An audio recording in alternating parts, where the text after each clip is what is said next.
왜 세일즈의 의견은 무시되는 것일까요? 세일즈는 현장에서 고객의 목소리를 가장 많이 듣는 사람이에요. 제품이 좋으면 세일즈가 없어도 알아서 팔린다는 미신을 믿는 창업자들이 많은데 한 방 크게 얻어맞고 나면 정신을 차리게 되죠. 통장에 돈이 떨어지고 하늘같이 믿었던 투자자들이 연락을 피하게 되면 그제서야 현실을 직시하게 되는 거예요. 그런데 세일즈의 가치를 정말로 중요하게 생각하는 회사에서도 세일즈의 의견이 받아들여지지 않는 경우가 많아요. 이러한 현상은 왜 발생하는 것일까요? 세일즈 의견에는 다양한 고객의 소리가 혼재되어 있기 때문입니다. 좋은 정보와 걸러내야 할 정보를 구분하지 못하는 한 세일즈가 제품을 만드는 사람에게 전달하는 정보들은 노이즈, 즉 소음에 불과할 뿐이에요. 추리소설 작가 아가사 크리스티의 책에서 탐정 포아로는 같이 일하는 동료 헤이스팅스에게 이렇게 말해요. 사람들의 말을 다 믿으면 안 돼. 거기에는 진실도 있지만 거짓도 섞여 있거든.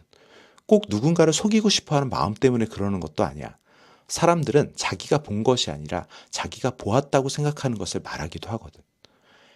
혼란에 빠진 헤이스팅스는 포아로에게 묻습니다. 그렇다면 그렇게 사람들의 말을 믿을 수가 없다면 그 말을 들을 필요도 없는 것 아닌가요? 이 질문에 대해서 포아로는 이렇게 답해요. 아니, 아무런 정보가 없는 것보다는 사람들이 하는 이야기를 듣는 것이 사건을 해결하는 데 훨씬 도움이 돼. 아무리 거짓말에 능숙한 사람이라 하더라도 말을 계속하다 보면 실수를 하기도 하고 옳은 질문을 하면 사람들이 자신이 잘못 생각한 것들을 바로잡을 수도 있으니까. 중요한 것은 사람들이 하는 말을 그대로 믿으면 안 된다는 것을 알고 있는 거야.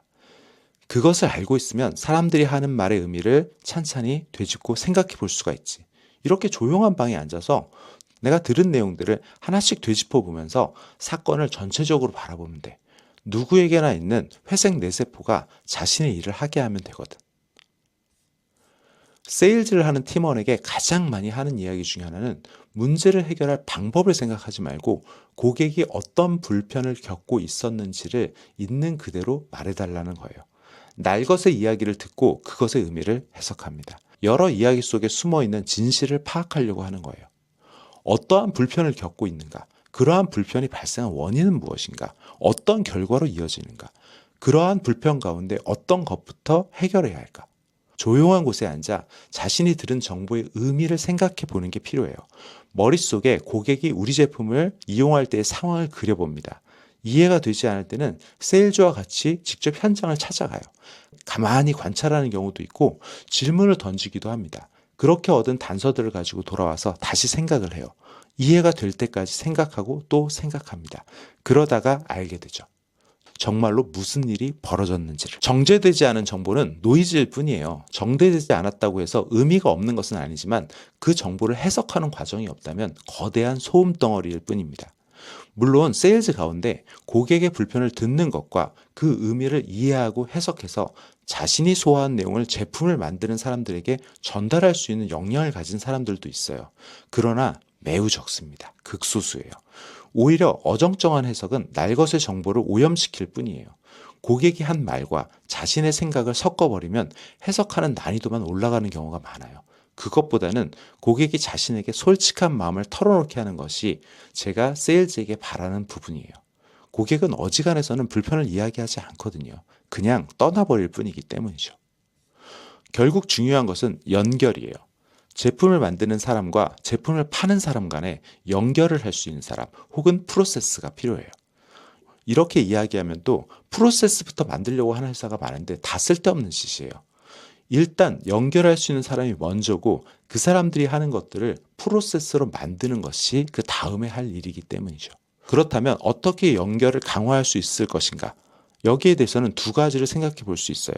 첫 번째, 제품 개발과 세일즈 간의 연결고리를 할 수 있는 한 사람을 찾는 것. 두 번째, 제품 개발에서 한 사람, 세일즈에서 한 사람이 나와서 의견을 서로 교환하며 답을 찾아가는 것. 정말로 역량이 뛰어난 사람을 찾을 수 있다면 당연히 첫 번째가 좋아요. 한 사람 안에서 제품 개발과 세일즈 양쪽의 의견이 만날 수 있다면 온갖 종류의 비효율이 줄어들기 때문이에요.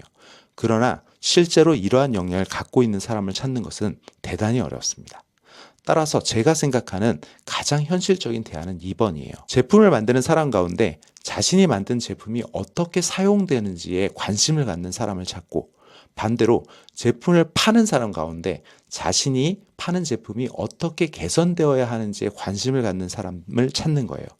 각 진영의 대표 선수 한 명씩이 나와서 서로 이야기를 하며 서로의 진영으로 다가서게 됩니다.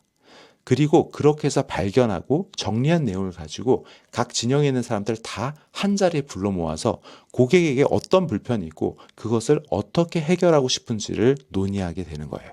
이 방식이 제품을 개발하는 한 무더기 사람과 제품을 파는 한 무더기 사람들이 모여서 시작부터 난상 토론을 하는 것보다 훨씬 더 효율적이에요.